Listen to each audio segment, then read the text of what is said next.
17টি বছর, প্রায় এক যুগের বেশি, 15 বছর, 16-17 বছর তারা বাংলাদেশ জামাত ইসলামীকে অফেন প্রোগ্রাম করতে দেয়নি। তারা আমাদের নেতাদেরকে বিনা দোষে ফাঁসির মঞ্চে নিয়েছে। আল্লামা সাইদি রাহমাহুল্লাহর মতো লোকটাকে 13টি বছর বিনা দোষে জেল খাটিয়েছে। শুধু জেল খাটায়নি, উনাকে পয়জনিং করে হত্যা করা হয়েছে। এটাই হচ্ছে অভিযোগ। এত জুলমের পরেও কি আমরা থেমে গেছি? এত অত্যাচারের পরেও কি জামাত ইসলামী আদর্শ থেকে এক চুল পরিমাণ বিচ্যুত হয়েছে? আল্লাহর বক্তব্য দিন প্রতিষ্ঠিত হওয়ার পর্যন্ত লড়াই চালিয়ে যাও। আমাদের আদর্শ হলো আমাদের 100 জন নেতাকে ফাঁসি নয়, 1000 জনকে নয়, 1 লক্ষ নেতা কর্মী নয়, সবাইকে যদি ফাঁসি দেওয়া হয়, একজন থাকলে একজন মাথা উঁচু করে দাঁড়িয়ে থাকবে।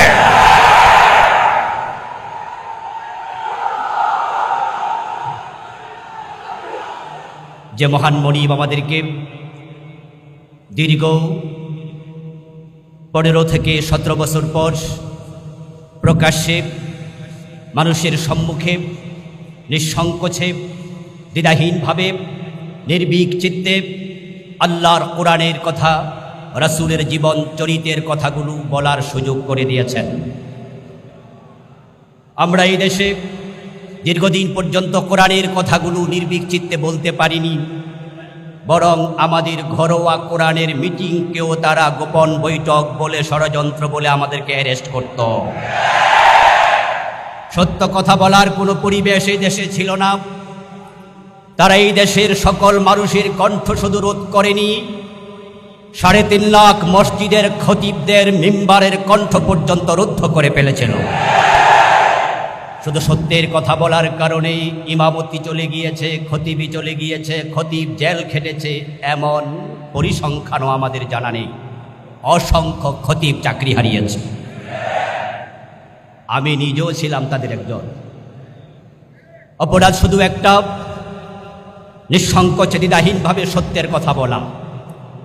যে আল্লাহ আমাদেরকে দীর্ঘদিন পরেই এই উন্মুক্ত পরিবেশ দিলেন, আমরা শুরুতেই তাকে কৃতজ্ঞতা জানাই, শুকরিয়া জানাই, কালিমাতুশ শুকর পড়ছি আলহামদুলিল্লাহ। দুরূদ ও সালাম বিশ্বনবী সাইয়্যিদুল মুরসালিন, ইমামুনা, কুদওয়াতুনা, হাবিবুনা, উসওয়াতুনা, সানাদুনা, তাবিবু কুলুবিনা মুহাম্মাদুর রাসূলুল্লাহ সাল্লাল্লাহু আলাইহি ওয়াসাল্লামের প্রতি, সাহাবায়ে কেরাম ও শুহাদায়ে জামের আলা ইল্লিগিন আল্লাহ তাআলার কাছে কামনা করছি। প্রিয় দিনী ভাইয়েরা, যেহেতু এটা সিরাতুন নবী সাল্লাল্লাহু আলাইহি ওয়াসাল্লাম মাহফিল, প্রিয় নবী সাল্লাল্লাহু আলাইহি ওয়াসাল্লামের জীবন চরিত্রের উপরে সকল বক্তাই কথা বলেছেন। ইনশাআল্লাহ আমরা মূল বক্তব্য শুনব আমাদের প্রধান অতিথি মুহতারাম ডক্টর আব্দুল্লাহ মোহাম্মদ তাহের ভাইয়ের মুখ থেকে। উনি মূল কথা বলবেন। রাসূলুল্লাহ সাল্লাল্লাহু আলাইহি ওয়াসাল্লাম যেহেতু আমাদের একমাত্র আদর্শ, সেহেতু তাকে নিয়ে আমরা দিবানিশি হরহামেশাই কথা বলতেই হবে, কারণ তিনি ব্যতীত আমাদের আর কোনো দ্বিতীয় আদর্শ নেই। উনাকেই আমরা আমাদের জীবনের একমাত্র সোয়াব, কদওয়া, ইমাম, নমুজাজ, আইডল, নেতা এবং আদর্শ মনে করি।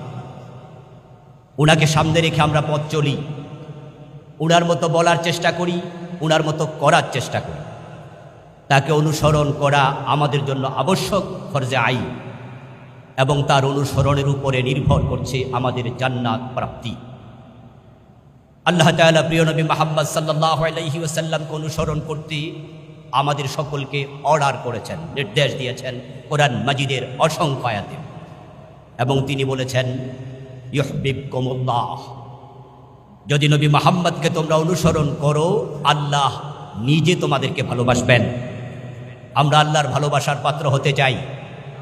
এজন্যই প্রিয় নবীকে আমরা অনুসরণ করি এবং করতে বলি। তার জীবনটাকে আমাদের আদর্শ বানিয়ে আমরা জীবনের বটম থেকে টপ লেভেল পর্যন্ত, রান্নাঘর থেকে সংসদ ভবন পর্যন্ত, ব্যক্তি জীবন থেকে আন্তর্জাতিক বলয় পর্যন্ত সব জায়গায় নবী মুহাম্মদের আদর্শ প্রতিস্থাপনের কথা বলেই আমাদের উপর জুলমের স্টিমরোলার চালানো হয়। আমরা যদি রাসূলুল্লাহ সাল্লাল্লাহু আলাইহি ওয়াসাল্লামের জীবনের আংশিক অনুসরণ করতাম, তাহলে আমাদেরকেও তাদের মতো ফুলের মালাই দেয়া হতো। শুধু টুপি এবং দাড়ির সুন্নাহ পালন করলে সালাম পাওয়া যায়, কিন্তু জেহাদের সন্ন্যার কথা বললে জঙ্গির মামলা নিয়ে জেলখানায় যাওয়া লাগে। অথচ আমার রাসূল সাল্লাল্লাহু আলাইহি ওয়াসাল্লাম টুপি এবং দাড়ি সুন্নাহ যেমন পালন করেছেন, 27টি যুদ্ধে তিনি তলোয়ার হাতে নিয়ে যুদ্ধের মাঠে ঝাঁপিয়ে পড়ে বলেছেন, আনান নবিয়্যুল লা কাযিব, আনা ইবনু আব্দুল মুত্তালিব। প্রিয় নবী মুহাম্মদ সাল্লাল্লাহু আলাইহি ওয়াসাল্লাম যেহেতু আমাদের আদর্শ, এজন্য তাকে আমরা শুধু টুপি এবং দাড়িতে অনুসরণ করি না, তাকে মসজিদে ঢোকার সময় ডান পা দিয়ে শুধু অনুসরণ করি না, তাকে আমরা সংসদে বসে রাষ্ট্র পরিচালনার জায়গাতে অনুসরণ করতে যাই। আর যখনই আমরা বলি প্রিয় নবীর সুন্নাহ জীবনের সব জায়গায় লাগবে, রাষ্ট্র যারা চালায় তখন তাদের বুকে কাঁপুনি তৈরি হয়, কারণ তারা জানে নবীর আদর্শ যদি রাষ্ট্রে পরিচালিত হয়, রাষ্ট্রে গিয়ে স্থাপিত হয়, নবীর আদর্শ যদি দেশে প্রতিস্থাপিত হয়, তাহলে সুদী ব্যাংক থাকবে না, সিনেমা হল চলবে না, মদের ব্যবসা করা যাবে না, নর্তকে নিয়ে মদের বারে যারা মদ পান করে লাফাবে 80 বেত্রাঘাত করে পিঠের চামড়া তুলে দেয়া হবে। দেশের টাকা চুরি করে বিদেশে যারা বাড়ি বানাবে তাদের হাত কেটে দেয়া হবে। তারা জানে ইসলামকে যারা পূর্ণাঙ্গ জীবন অনুসরণ করে তারা রাসূলের আদর্শ মানার কারণে কোনো জায়গায় কোনো অন্যায় সহ্য করে না। রাসূলুল্লাহ সাল্লাল্লাহু আলাইহি ওয়াসাল্লামের আদর্শের কথা বলতে যাওয়া খুবই কঠিন একটি কাজ। তবে হ্যাঁ, যদি সেটা সুবিধা মতো বলা হয়, মুস্কি হাসি দেয়া সুন্নাহ, খাবার গ্রহণ করার পরে মিষ্টি খাওয়া সুন্নাহ, 5 ওয়াক্ত নামাজের ওযুর সময় মেসওয়াক করা সুন্নাহ, পাগড়ি মাথায় দেয়া সুন্নাহ, টুপি মাথায় দেয়া সুন্নাহ। আপনাকে কেউ কোনোদিন মারতে আসবে না, বরং এমন সুন্নাহর অনুসারী পীরদের হাদিয়া বেড়ে যায়, খেয়ে খেয়ে গর্দান মোটা হয়ে যায়, ফুলের মালার অভাব হয় না। কিন্তু রাসূলুল্লাহর পূর্ণাঙ্গ জীবনের কথা যারা বলে তারা নিজের বাড়িতে ঘুমাতে পারে না। দীর্ঘ 15টি বছর এমন কিছু মানুষ আল্লাহর এই জমিন বাংলাদেশে বাড়ি ছাড়া ঘর ছাড়া ছিল, যে মানুষগুলো দোকানে বাকি খেয়ে টাকা দেয়নি এমন অভিযোগ কেউ কোনোদিন করেনি। এমন কিছু আল্লাহর ভালো বান্দা ঘর ছাড়া ছিল, বাড়ি ছাড়া ছিল, মামলার আসামি হয়ে জেলে রাত দিন কাটিয়েছে। যেই মানুষগুলো কাউকে কষ্ট দিয়ে কথা বলে না, ফাঁকিবাজি করে না, মিথ্যা বলে না, সুদ খায় না, ঘুষ খায় না, একজন মানুষ হিসাবে সবাই বলে ভালো মানুষ, কিন্তু তারপরও সে জঙ্গির মামলায় আসামি, জেলখানার কয়েদি, ফাঁসির কষ্টে যেতে হয়, কারণ একটা নবী মুহাম্মদকে সব জায়গায় মানার কথা বলে বটে। রাসূলুল্লাহ সাল্লাল্লাহু আলাইহি ওয়াসাল্লামকে অনুসরণ করা আমাদের জন্য যেহেতু ফরজ, এই অনুসরণ করার ক্ষেত্রে আপনি প্রবৃত্তির অনুসারী হয়ে অনুসরণ করবেন সে অধিকার আপনার নাই। এই জন্য আল্লাহ তাআলা আমাদেরকে বলেছেন, উদখুলু ফিস সিলমি কাফা, তোমরা ইসলামে প্রবেশ যখন করেছো আংশিক নয়। ইসলামে কে প্রবেশ করবে কে করবে না এটা তার স্বাধীনতা, কিন্তু প্রবেশ করার পরে আংশিক করবে স্বাধীনতা আর নাই। কোরআন মাজিদ আল্লাহ তাআলা বলেছেন, ফামান শাআ ফালিউমিন ওয়া মান শাআ ফালিয়াকফুর, তোমাদের যাদের মনে চায় তারা ঈমান আনো, তোমার যদি মনে না চায় তুমি কুফরি করো। লা ইকরাহা ফিদ্দীন, তোমাকে জবরদস্তি করে মুমিন বানানো হবে না, ইসলামে জবরদস্তি নাই। প্রিয় নবী মুহাম্মদ সাল্লাল্লাহু আলাইহি ওয়াসাল্লামকে আল্লাহ বলেন, ফাযাক্কির ফাইন্নামা আনতা মুযাক্কির লাস্তা আলাইহিম বিমুসাইতির। হে নবী, আপনি নির্দেশনা দিন, নসিহা করুন, সত্যের কথা প্রচার করুন। বাল্লিগ মা উনজিলা ইলাইকা মির রাব্বিক, আপনার রবের পক্ষ থেকে যা এসেছে তা তাবলীগ করুন, কিন্তু আপনি জবরদস্তি করবেন না। লাস্তা আলাইহিম বিমুসাইতির, আপনাকে জোর করার জন্য আমি পাঠাই নাই, আপনি প্রচার করুন। কিন্তু যখন ইসলামে কেউ ঢুকে যাবে তখন সে চুরি করলে হাত কেটে দেওয়া হবে, মদ পান করলে 80 বেত লাগানো হবে, জেনা করলে বিবাহিত হলে সঙ্গে ছাড় করা হবে, আল্লাহর আইন মেনে চলতে তাকে বাধ্য করা হবে। যেই এলাকায় ইসলাম প্রতিষ্ঠিত হবে, আল্লাযীনা ইম্মাক্কান্নাহুম ফিল আরদি ইয়াকামুস সালাহ ওয়া আতাউয যাকাহ ওয়া আমারু বিল মা'রুফ ওয়া নাহাউ আনিল মুনকার। সূরাতুল হাজে আল্লাহ বলেন, ইসলাম প্রতিষ্ঠিত হয়েছে সে এলাকার রাষ্ট্রপ্রধানকে 4টি কাজ করতেই হবে। 1 নাম্বার, নামাজ আইন করে কায়েম করবে। ইমাম আবু হানিফা, ইমাম শাফি, ইমাম মালিক, ইমাম আহমদ ইবনে হাম্বল রাহিমাহুমুল্লাহ সাইর ইমাম ইত্তেফাক হয়ে ফতোয়া দিয়েছেন, যদি নামাজ ফরজ বালেগ ব্যক্তি নামাজ না পড়ে তাকে আইনের আওতায় আনতেই হবে, তাকে জেলে পুরে দিয়ে তারপরে নামাজ পড়তে অভ্যস্ত করতে হবে। ইমাম শাফি রাহিমাহুল্লাহ বলেছেন জেলে দেওয়ার আগে বেত্রাঘাত করতে হবে, নামাজে অভ্যস্ত হওয়ার আগ পর্যন্ত জেল থেকে ছাড়া যাবে না। ইসলাম গ্রহণ করার পরে আপনি সুবিধাবাদী হওয়ার সুযোগ নেই। ওদখুলু ফিস সিলমি কাফা, ইসলামে আপনাকে পরিপূর্ণ ঢোকার জন্য আল্লাহ অর্ডার করেছেন। আপনাদের কাছে আমার প্রশ্ন, প্রিয় ভাইয়েরা, রাসূলুল্লাহ সাল্লাল্লাহু আলাইহি ওয়াসাল্লাম মদিনায় যখন ইসলামী রাষ্ট্র প্রতিষ্ঠিত করেছেন, উনার প্রতিষ্ঠিত ইসলামী রাষ্ট্রে ইসলাম কি আংশিক প্রতিষ্ঠিত ছিল না পূর্ণাঙ্গ? ইসলাম ধর্ম হিসাবে আংশিক না পূর্ণাঙ্গ?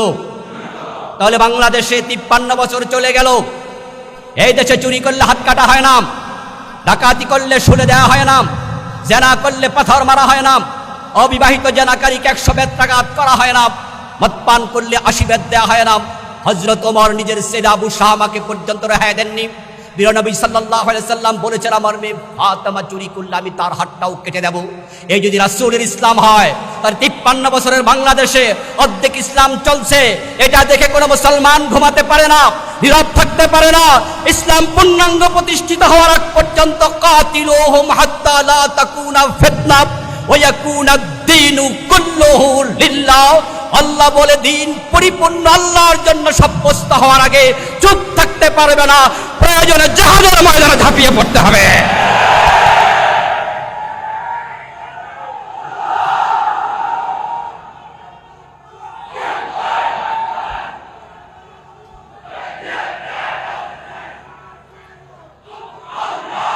আমার প্রিয় ভাইয়েরা, ইসলাম পরাজিত হতে আসেনি, ইসলাম এক বিজয়ী আদর্শের নাম।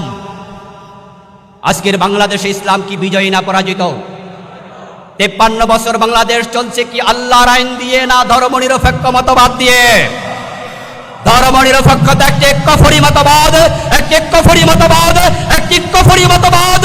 যারা ধর্মনিরপেক্ষতা বিশ্বাস রাখে, আল্লাহর কসম তারা বেঈমান, বেঈমান, বেঈমান।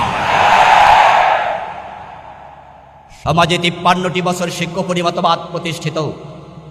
একজন মুসলিম হয়ে আপনি ঘুমান কিভাবে? আপনার ঘুম আসে কিভাবে? ইসলাম পরাজিত হতে আসেনি। ক্বালান নবী সাল্লাল্লাহু আলাইহি ওয়াসাল্লাম, আল ইসলামু ইয়ালু ওয়া লা ইউলা। প্রিয় নবী মুহাম্মদ সাল্লাল্লাহু আলাইহি ওয়াসাল্লাম বলেছেন, ইসলাম বিজয়ী হতে এসেছে, পরাজিত হতে নয়। 92% নবী মুহাম্মদের অনুসারী মুসলমান বাংলাদেশে থাকতে ইসলাম পরাজিত থাকে কেমনে? আর ইসলাম বাস্তবে 53 বছর পরাজিত। তোমরা আল্লাহর সামনে মুখ দেখাবা কেমনে? রাসূলের সামনে মুখ দেখাবা কেমনে? তাই যারা হাস্যজ্জ্বল প্রিয় নবীর চেহারা মোলাকাত করতে চায়, তাদেরকে দিন প্রতিষ্ঠিত হওয়ার আগ পর্যন্ত 1 সেকেন্ডের জন্য থেমে থাকা যাবে না। রাসূলুল্লাহ সাল্লাল্লাহু আলাইহি ওয়াসাল্লাম উনি আমাদেরকে বাস্তব জীবনে দেখিয়ে গিয়েছেন। মদিনা নামক রাষ্ট্রে উনি কি শাসিত ছিলেন না শাসক ছিলেন? পরাজিত অবস্থায় ছিলেন না বিজয়ী ছিলেন? মক্কার লোকেরা ওনাকে অফার করেছিল, মুহাম্মদ তুমি তো আমাদের আত্মীয়, আমাদের ভাতিজা, কিছুদিন তুমি আমাদের ধর্ম মানো, কিছুদিন তোমার ধর্ম আমরা মানি। আল্লাহর হাবিব দেখলেন, যদি আমি 1 মাস তাদেরটা মানি, ওই 1 মাস কি আমি বিজয়ী না পরাজিত? 1 মাস আমি যখন আমারটা চালাবো, তারা আমাকে মানবে, তখন আমি 1 মাস বিজয়ী। কিন্তু পরের মাস যখন আসবে বাই রোটেশন, ওই মাস তো আমি পরাজিত। আর আল্লাহ তো কোনো নবীকে পরাজিত হতে পাঠান নাই। যে 1 মাস তিনি থাকবেন না নেতৃত্বে, সে 1 মাস নেতা থাকবে আবু জাহেল। এজন্য প্রিয় নবীজি চুপ ছিলেন, কোনো জবাব দেননি। আল্লাহ তাআলা আরশে আজিম থেকে লৌহে মাহফুজ থেকে জবাব দিয়েছেন, লাকুম দীনুকুম, না তোমাদেরটা আমি মানি না, তোমাদের ধর্ম তোমরা মানতে থাকো, এর সাথে আমার কোনো সম্পর্ক, আমারটা আমার আলাদা। আল্লাহর হাবিব কাল্লা নেতৃত্বের আসনে বসিয়েছেন শুধু রাসূল মুহাম্মদকে নয়, অতীতের কোন নবীকে আল্লাহ তাআলা পরাজিত হতে পাঠাননি। কোন শাসকের অধীনে থেকে ইসলাম প্রচার করতে পাঠাননি। আল্লাহর বক্তব্য, জাআলনাহুম আইম্মাতান ইয়াহদুনা বিআমরিনা ওয়া আওহাইনা ইলাইহিম। আল্লাহ বলছেন আমি তাদের প্রতি ওহী নাজিল করেছি। ওয়া জাআলনাহুম আইম্মাহ, আমি আল্লাহ সব নেতাকে, সব নবীকে নেতা বানিয়েছি। আইম্মা শব্দটি ইমাম শব্দের বহুবচন। ইমাম শব্দের অর্থ কি? আল্লাহ বলছেন ওয়া জাআলনাহুম আইম্মাহ, আমি নবীদেরকে নেতা বানিয়েছি। এজন্য প্রিয় নবীজি বলেছেন, শোনো মদিনার আমি একাই প্রেসিডেন্ট নই, আমি একাই সমাজে নেতৃত্ব দিচ্ছি না। কানাত বানু ইসরাঈল তাসুসুহুমুল আম্বিয়া। সহিহ বুখারীর হাদিসটি ভূমিকাতে আমি পড়েছিলাম। প্রিয় নবী সাল্লাল্লাহু আলাইহি সাল্লাম বলেন, বনি ইসরাঈলে যত নবী ছিল ওই নবীরা প্রত্যেকে ছিল সিয়াসাতওয়ালা। তাসুসুহুমুল আম্বিয়া, সিয়াসায়াসুসু শব্দের অর্থ হচ্ছে নেতৃত্ব দেয়া। এখান থেকে সিয়াসাত, সিয়াসাত শব্দের অর্থ রাজনীতি। নবীরা প্রত্যেকে ছিলেন রাজনীতিবিদ। সহিহ বুখারীর হাদিস।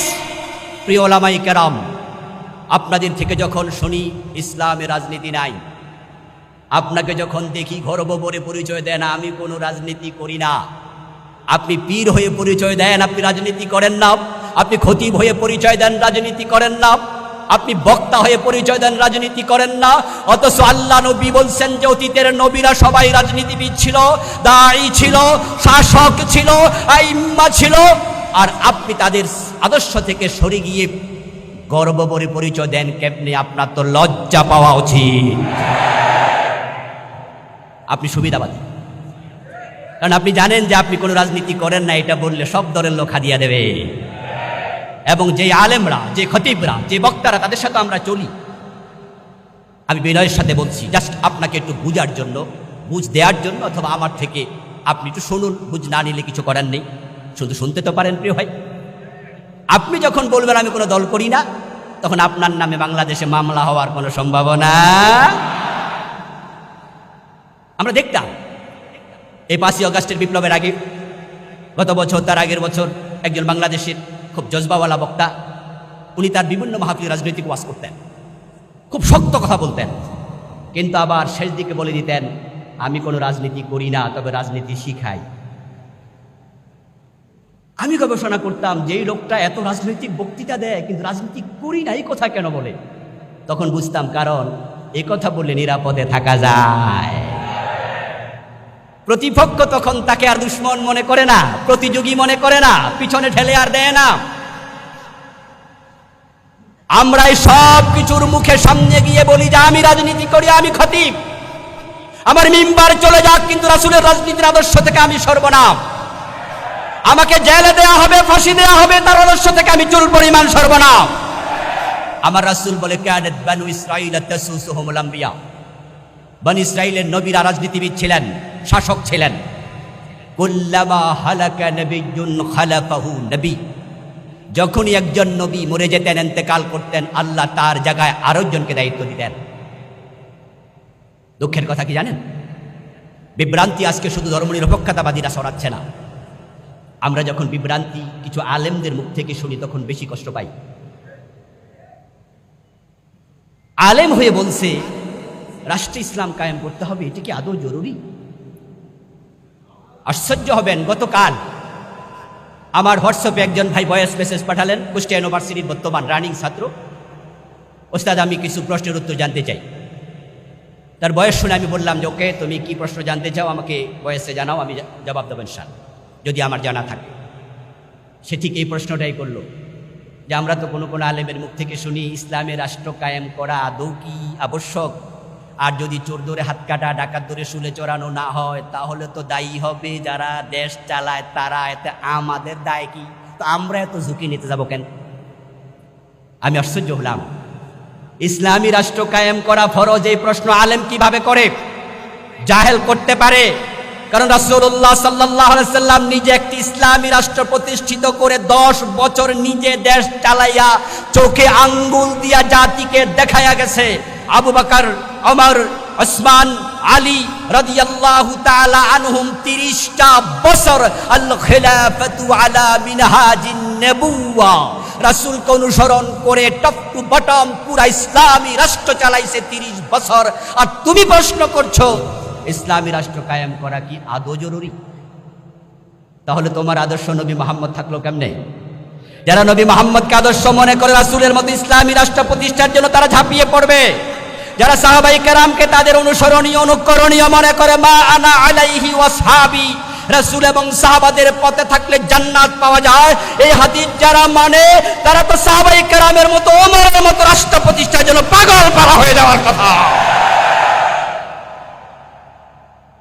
আল্লাহ কোরআনে বলেছেন আকিমুদ্দিন ওয়ালা তাতাফাররাকু ফি, আপনি দিন কায়েম করুন, তোমরা দিন কায়েম করো, এ ব্যাপারে বিচ্ছিন্ন হইও না। আচ্ছা দিন কায়েম করো, আচ্ছা দিন বলতে কাকে বোঝায়? ইসলাম ছাড়া আর কোনো দিন আছে? ইন্নাদ দীনা ইনদাল্লাহিল, দিন তো শুধু আল্লাহর কাছে একটাই, সেটার নাম। তাহলে আন আকিমুদ্দিন, দিন শব্দের জায়গায় আবার ইসলামকে রিপ্লেস করুন, অর্থ দাঁড়াবে আন আকিমুল ইসলাম। অন্য আয়াতে আল্লাহ বলছেন ওয়াবাই ইয়াবতাগি গায়রাল ইসলামি দীনান ফালান ইউকবালা মিনহু, ইসলামকে বাদ দিয়ে যদি কেউ ভিন্ন দিন তালাশ করে সেটা নেওয়া হবে না, গ্রহণযোগ্য হবে না। তাহলে ইসলাম একমাত্র দিন যদি হয়, আল্লাহ বলে দিন ইসলাম কায়েম করো, আবার আপনি বলবেন যে এটা কি ফরজ, তো আল্লাহ বললে কি হয়, নফল হয়? আজীব তো, আল্লাহ বলছে ইসলাম কায়েম করো। রাসূলুল্লাহ সাল্লাল্লাহু আলাইহি সাল্লাম মক্কায় 13টি বছর চাইলেন, দিন কায়েম করার কোনো পরিবেশ ছিল না, কারণ মক্কার সংসদ ভবন দারুন নাদওয়াতে কোরআন নিয়ে ঢুকতে আবু জেহেল না অনুমতি, বরং তারা নিজেরা সিদ্ধান্ত নিয়েছিল লা তাসমাউ লিহাদাল কুরআনি ওয়ালগাউ ফীহি লাআল্লাকুম তাগলিবুন। কোরআন তো মক্কার সংবিধান, মক্কায় সংবিধান হয়ে আসবেই না, দারুন নাদওয়ায় ঢুকবেই না, বরং তোমরা যেখানে কোরআন তেলাওয়াত হয় শুনতেও যাবে না, লা তাসমাউ লিহাদাল কুরআন, কোরআন শুনতে যেও না, ওয়ালগাউ ফীহি, বরং সেখানে গন্ডগোল লাগায়া দাও। এই আয়াতের সাথে আবু জেহেলদের চরিত্রের সাথে বিগত পতিত স্বৈরাচারের চরিত্রে 100% মিল ছিল। তারা বলেছিল কোরআন শুনতে যেও না, যেখানে কোরআন আলোচনা হবে গন্ডগোল লাগায়া দাও। আপনারা বলুন তো গত 15 বছরে কোরআনের মাহফিলে গন্ডগোল ছিল কিনা? আমরা মাহফিল করতে গেলেই আমরা করতাম ওয়াজ, আর আমাদেরকে ওয়াজের আগে করতো ওয়াশ। ডান পাশে একজন কানে বলতো হুজুর দেখেন কিন্তু সাবধানে কথা কইেন, বাম পাশ থেকে আরেকজন বলতো হুজুর রাজনীতির ওয়াজ করা। আয়োজক বলতো হুজুর আপনি তো কইয়া চলে যাবেন, আমাদের পিঠের চামড়া থাকবে না। আশ্চর্য, হক কথা বলা যাবে না, ওদের অনুমতি নিতে হবে। ডিসির কাছে যাও, এসপির কাছে যাও, ওসির কাছে যাও, টেওনোর কাছে যাও, নেতার কাছে যাও। যেই পাতি নেতা সূরা ফাতিহা জানে না তাকে সভাপতি বানাতে হবে, না হয় মাহফিল হবে না। হক কথা বলার পরিবেশ বন্ধ করে দিয়েছিল মক্কায়, যেমন আবু জেহেলরা করেছিল। সেই আবু জেহেলকে আল্লাহ তাআলা যেমন বদরের যুদ্ধের দিন লাঞ্ছিত করেছেন, ঠিক আলহামদুলিল্লাহ আল্লাহর কোরআনের বক্তব্য ইন্নাহু লা ইউফলিহুজ জালিমুন ওয়ালা তাহিনু ওয়ালা তাহজানু আ'লাউনা ইন কুনতুম মুমিনিন। হতাশ হইও না, হীনবল হইও না, তোমরাই বিজয় হবে যদি মুমিন হতে পারো। আলহামদুলিল্লাহ 5ই আগস্ট বিজয়ের কিঞ্চিত আমরা দেখেছি। ইমানদাররা যখন রাস্তায় আছে চূড়ান্ত বিজয় আমাদেরই হবে ইনশাআল্লাহ। ইনশাআল্লাহ সময় আসছে।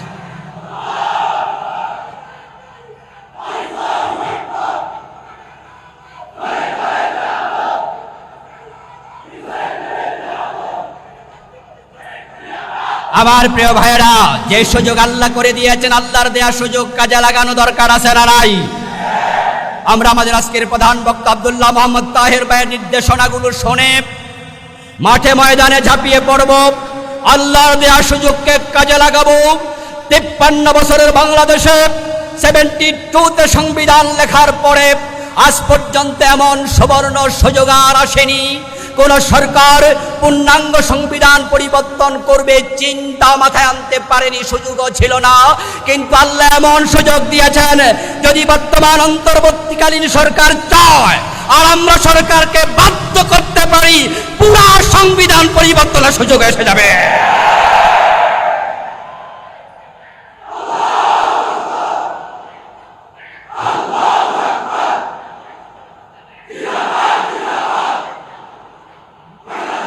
আমার ভাইয়ের আল্লাহ সুযোগ দিয়েছেন।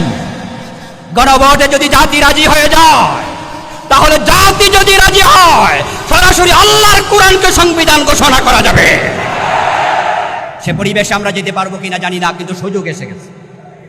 সুযোগ কাজে লাগাতে হবে। আন্তর্জাতিক বিশ্বকে মেসেজ দিতে হবে। আমাদের নেতারা ইতিমধ্যে দিয়েছেন।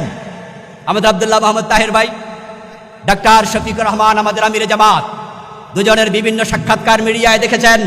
আলহামদুলিল্লাহ, আলহামদুলিল্লাহ, আলহামদুলিল্লাহ, আমরা এমন একজন আমির পেয়েছি, এমন কয়েকজন নায়েবে আমির দায়িত্বশীল পেয়েছি, যাদের ভূমিকার কারণে এই দেশে জামাত ইসলামী 100 বছর এগিয়ে গেছে।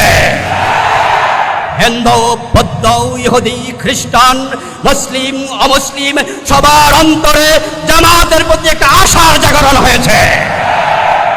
সেজন্য প্রয়োজন আমাদের যথাযথ ভূমিকা পালন করা। আলেমদের ঐক্যবদ্ধ হওয়া লাগবে। আমি আমার কথার শেষ দিকে চলে আসলাম। তাহের ভাইয়ের কাছে মাফ চাচ্ছি, উনার সামনে এত কথা বলে বেয়াদবি হয়ে যাচ্ছে কিনা। আমার প্রিয় ভাইয়েরা, আবার নেতারা বলছে বলিয়েন কিছু, এজন্য একটু বললাম আর কি সাহস করে। আলেমদের ইখতিলাফ ভুলে যেতে হবে।